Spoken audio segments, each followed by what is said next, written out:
जब दुर्योधन को कर्ण की और दुःशासन की मृत्यु का समाचार मिला तो उसके शोक की सीमा न रही।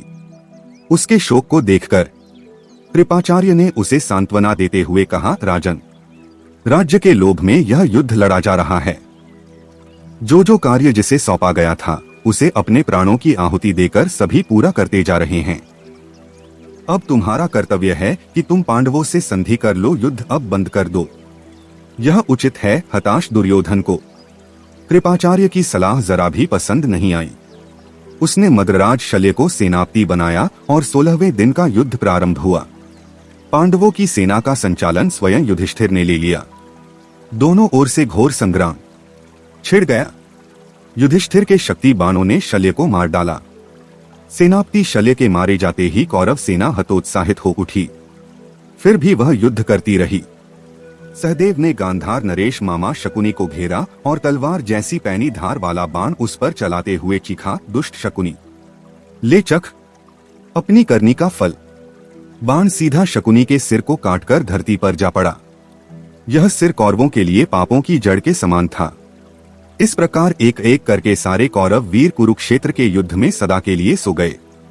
अब अकेला दुर्योधन, अश्वत्थामा और कृपाचार्य ही बचे थे। दुर्योधन की दशा बड़ी ही दयनीय हो गई थी।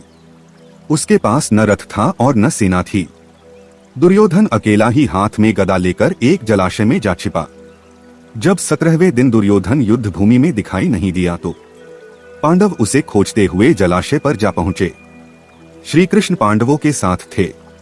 युधिष्ठिर ने उसे ललकारा, दुर्योधन, अपने कुटुंब और वंश का नाश कराने के उपरांत अब भयभीत होकर यहाँ छिपे हो? तुम क्षत्रिय हो, बाहर निकलो और युद्ध करो। दुर्योधन व्यथित होकर बोला, युधिष्ठिर, यह मत समझना कि मैं प्राणों के भय से यहाँ छिपा बैठा हूँ। मैं यहाँ अपनी थकान मिटा रहा हूँ। अब मैं अकेला हूँ। राज्य सुख का मुझे लोभ नहीं रहा। तुम चाहो तो उसे ले लो और उसका उपभोग करो। दुर्योधन, एक दिन तुम हमें सुई की नोक के बराबर भी भूमि देने को तैयार नहीं थे। आज अपना पूरा राज्य दे रहे हो। युधिष्ठिर हंसे, साहस है तो आकर युद्ध करो हमसे। हम पांडव भीख में पाए राज्य को नहीं लेते। दुर्योधन उठ खड़ा हुआ और बोला, युद्ध का बड़ा शौक है तुम्हें युधिष्ठिर। आओ, एक एक करके आओ। मैं तुम्हें यमलोक भेजकर ही विश्राम करूंगा। पहले तू मुझसे लड़। भीम गदा उठाए आगे बढ़ा तो दुर्योधन भी गदा उठाए जलाशय से बाहर आ गया। दोनों के बीच गदायुद्ध प्रारंभ हो गया। बड़ी देर तक युद्ध होता रहा। दोनों में से कोई भी हार मानने को तैयार नहीं था। तभी श्री कृष्ण ने भीम को संकेत करके बताया कि इसकी जंघा पर गदा का प्रहार करो। संकेत समझकर भीम ने दुर्योधन की जंघा पर करारा प्रहार कर दिया। दुर्योधन कटे वृक्ष की भांति धरती पर गिर पड़ा। भीम ने उन्मत्त होकर दुर्योधन के सिर में लात मार दी। भीम का यह कार्य देखकर सभी चौंक पड़े। कृष्ण बोले, भीम, यह तुमने ठीक नहीं किया। दुर्योधन तुम्हारे कुल का बांधव है। तुम अपना प्रतिकार ले चुके। तुम्हारी प्रतिज्ञा भी पूरी हुई। यह पापी तो स्वयं ही अब अपनी मौत मर जाएगा। अब चलो यहां से। कृष्ण की बात सुनकर दुर्योधन बौखला गया। पीड़ा से तड़पते हुए उसने कहा, अरे निर्लज्ज कृष्ण, धर्मयुद्ध करने वाले हमारे पक्ष के एक एक यशस्वी महारथी को तुमने कुचक्र करके मरवा डाला, फिर भी तुझे लज्जा नहीं आती। मरणासन्न दुर्योधन के प्रलाप को सुनकर श्री कृष्ण बोले, दुर्योधन, क्यों मुझे दोष दे रहे हो? तुम अपने ही किए पापों का फल भोग रहे हो।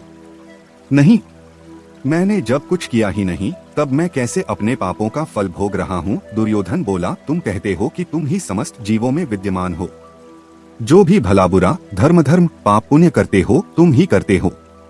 जीवन और मृत्यु का चक्र भी तुम्हारा है। फिर मैंने यह सब कहाँ किया?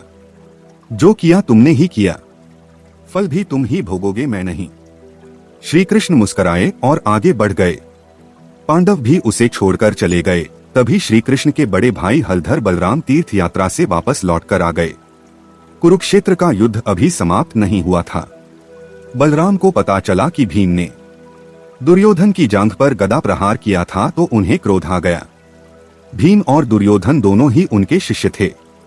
भीम को देखकर वे क्रोध में भरकर बोले, भीम, तुम पर धिक्कार है जो तुमने कमर से नीचे गदा का प्रहार किया।